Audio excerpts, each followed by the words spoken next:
Opinion Crystallising the Global South. PM Modi's vision for a new world order. Prime Minister Narendra Modi's recently concluded foreign tour, from July 2 to 9, covering 2 continents and 5 nations, was the longest such trip undertaken in 10 years.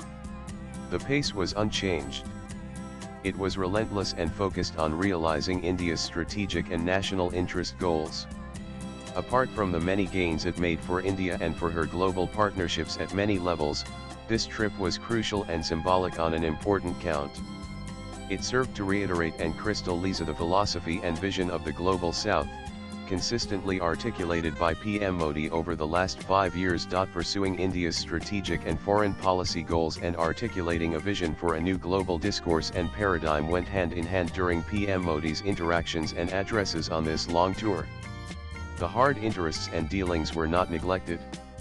In fact, under Modi in the last decade, they have never been given up or jettisoned, while the deeper vision that can effectuate a global shift and change in the emerging new order was also stated through PM Modi's emphasis on the Global South paradigm. Pundit Deen Dayal Upathyay's thoughts on India's foreign policy principles come to mind in this context. In a sharp analysis of the dominant paradigm of India's foreign policy in the Nehru era, he articulated what could be said to be the driving goal of a nation's foreign policy. It must be borne in mind, Upadhyaya wrote, that foreign policy is always a matter of policy and not one of principle. Protection and promotion of national interests is the principle which determines its formulation. So, when anyone insists on it with a vehemence that implies a secondary place of consideration for national interests, he errs. Alignment vs. non-alignment, July 18, 1960. In the last decade, PM Modi has retrieved Indian diplomacy from this mindset which saw national interest as a secondary concern. He has made national interest the driving force and the touchstone of India's diplomacy. Protection and promotion of national interests has become the primary focus of India's diplomacy under PM Modi.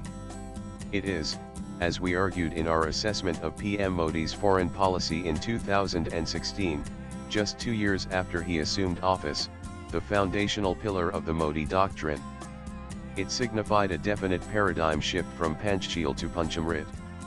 Jawaharlal Nehru's Panchsheel was not backed by force and conviction, it was driven by defenseless pacifism. Modi's Panchamrit is backed by strength, is dynamic and aims to see India emerge as a major power, a power that matters.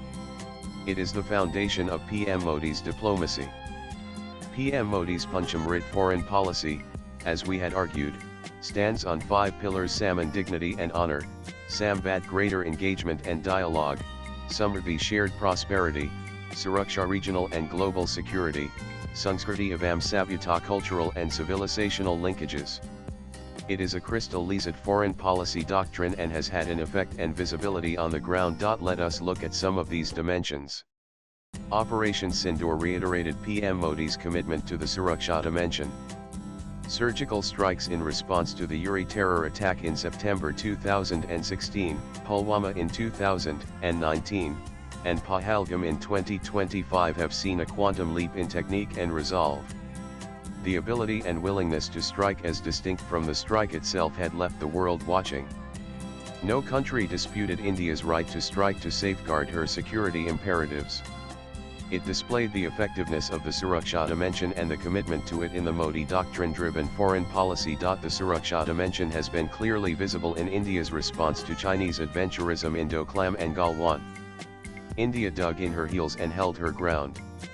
Eventually, Samvat over the last few years, held on India's terms, has seen a movement forward on the China front. The resumption of the Kailas Mansarovar Yatra is one of the signs of that renewed momentum. The emphasis on Suraksha in the Modi doctrine is also visible in India's determined and persistent stand that terrorism and its sources need to be called out globally. Prime Minister Modi's unambiguous stand on international forums has elicited wide global support. His emphasis that condemnation of terrorism must be our principle, not a mere convenience, at the recently held BRICS summit received endorsement. The Rio de Janeiro Declaration strengthening Global South cooperation for a more inclusive and sustainable governance came out strongly against the Pahalgam terror attack and spoke of combating terrorism in all forms, including the cross-border movement of terrorists, terrorism financing, and safe havens. It also urged all members to ensure zero tolerance for terrorism and reject double standards in countering terrorism. The Sanskriti and Sabhyata cultural and civilizational linkages dimension has been most visible of late in the mega Dhammayatras with Lord Buddha's sacred relics, undertaken over the last few months in the Buddhist countries of Southeast Asia. After a massive congregation in Thailand in February 2024, the Sacred Relics Dhammayatra in Vietnam in May 2025 saw over 14 million people congregate across various cities and from neighboring countries to venerate and worship. Never since Samrat Ashoka's time has India undertaken such a civilizational Dhammayatra of such magnitude. With PM Modi's personal involvement, in pursuit of the vision of the Asian century inspired by the legacy and message of Buddha, such a Dhammayatra reflects India's aspiration to renew special civilizational linkages and of her emergence as Visvamitra. PM Modi's visit to the sacred Jayasri Mahabodhi temple at Anuradhapura in April this year demonstrated the commitment in the Modi doctrine to renewing and relaying civilizational and cultural linkages under a new rubric. These symbolize India's commitment to relationships defined by compassion, prosperity, and possibilities, a commitment to partnerships that are beneficial and non-exploitative. PM Modi's vision of the Global South is driven by the essence of the Visvamitra narrative. The Modi doctrine does not speak of India's prosperity and progress alone, it advocates shared prosperity and a shared future. It envisages shared zones of prosperity. During his five-nation tour, PM Modi consistently spoke of the voice of the Global South. It was a tour that, among other things, further crystallized the Global South framework for engagement over the next decade. He had earlier defined its core philosophy when he argued that most of the global challenges have not been created by the Global South, but they affect us more, and that the search for solutions also does not factor in our role or our voice. Swipe left for next video. In this pan-continent tour, PM Modi reiterated this message of the need to search for global solutions by factoring in the role of the Global South, which is perhaps the most defining and future-oriented global narrative that can shape and influence the emerging new order. In the last decade, the narrative of the Global South is thus among the most crucial additions to the Modi doctrine. The author is Chairman, Dr. Syamaprasad Mukherjee Research Foundation, and a member of the National Executive Committee, BJP. The views expressed are personal and solely those of the author.